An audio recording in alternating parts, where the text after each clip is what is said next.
ఇదే నా పల్లెటూరు, ఇదే నా తల్లిగారు.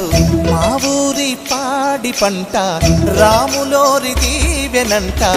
తల్లి గోదావరి నీళ్ళు కడిగ సీతమ్మ పాదాలు. ఊరంతా హాయ్ హాయ్ హాయ్, మనసంతా హాయ్ హాయ్ హాయ్. ఇదే నా పల్లెటూరు, ఇదే నా తల్లిగారు. మా ఊరి పాడి పంట రాములోరి దీవెనంట.